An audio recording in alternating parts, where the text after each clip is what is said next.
Hey guys, this is Lindsay with Vinyl Gallery and welcome to my channel if it's your first time and welcome back if you've been here before. In today's tutorial, we'll be working on coasters using epoxy, alcohol ink, and pigment paste. If you'd like to see how we created this look, just keep watching.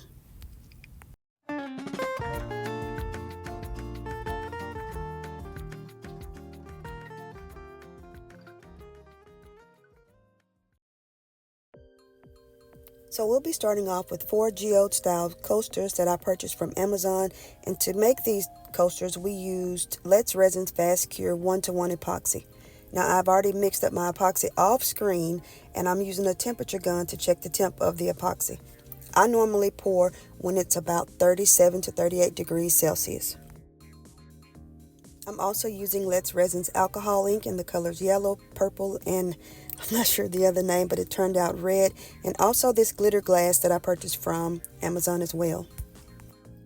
Once my epoxy reached 38 degrees Celsius, I went ahead and poured about 2 ounces per mold, and I'd used my small kitchen torch to pop any bubbles. I got this little metal spoon from Amazon as well, and I'm just taking 2 little small scoops of this glitter glass and placing it right in the center, or what I was hoping to be right in the center of each mold. I was fighting a little static when I was placing this glitter glass in the mold, but I just took the silicone spatula and pressed it down into the epoxy, trying not to stir and create more air bubbles.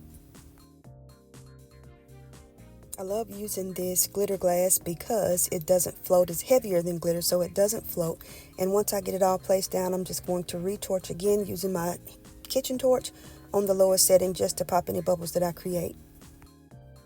I'm moving right in with the alcohol inks using yellow in the center over the glitter glass, and I moved into the purple. Now you have to remember, Let's Resin alcohol inks are very, very pigmented, so a little bit does go a long way. Once I dropped this, what I thought was like a magenta pink purplish color, I realized that it was more on the red side, so I did go back in with the correct color and just drop some dots in between what I had already created.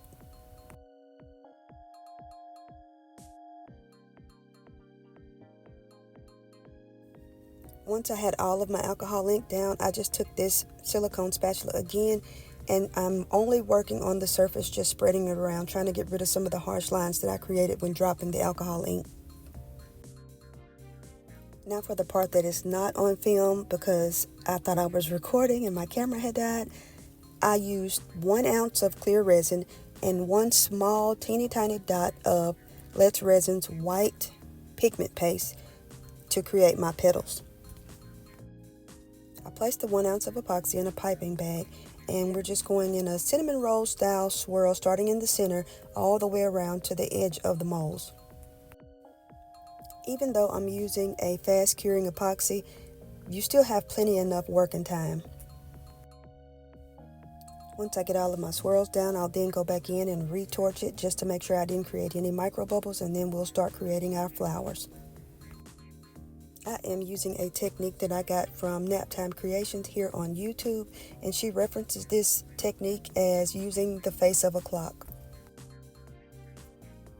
You want to start from 12 o'clock pulling in, 6 o'clock, 3 o'clock, 9 o'clock, and then once you get all of your petals drawn, you want to start from the center and pull those petals that you made out to the end. If you notice in this flower that I'm working on, the white has already started to bloom. Sorry, I get excited when I see that.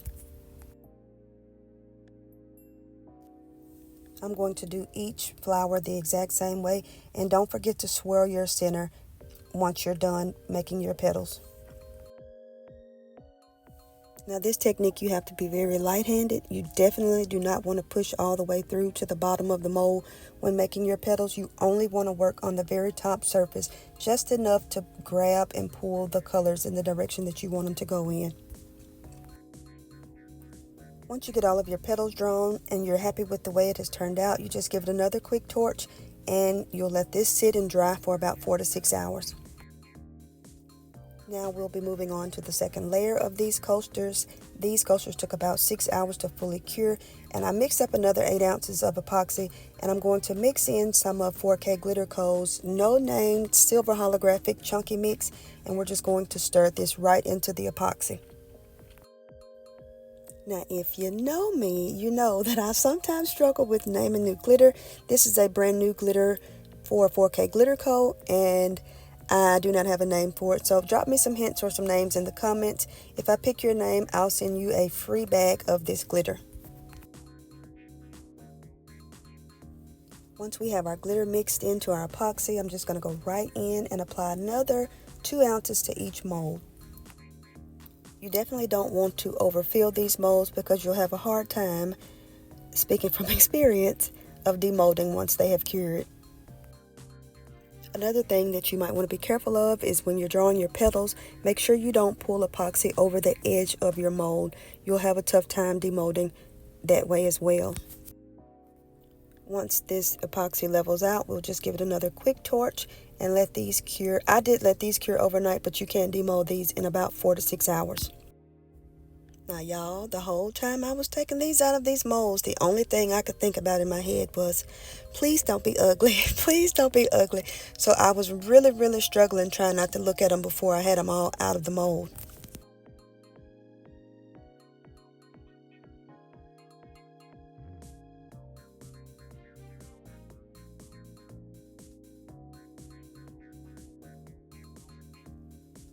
And now for the reveal. I'm actually quite pleased at how these turned out. I've made them a couple of times, and this is the first time that I was ever comfortable enough to place them on camera. I think this is my least favorite one right here because the white kind of did its own thing, but that's okay. It still turned out pretty decent. And the last one is my absolute favorite. Here's a quick look at them all together. You guys tell me in the comments which one is your favorite. And this is the finished results. Thank you guys so much for tuning in to today's video. If you like what you saw, give us a huge thumbs up and hit that subscribe button if you haven't already. I'll list all of the discount codes for these products in the description box. And until next time, bye!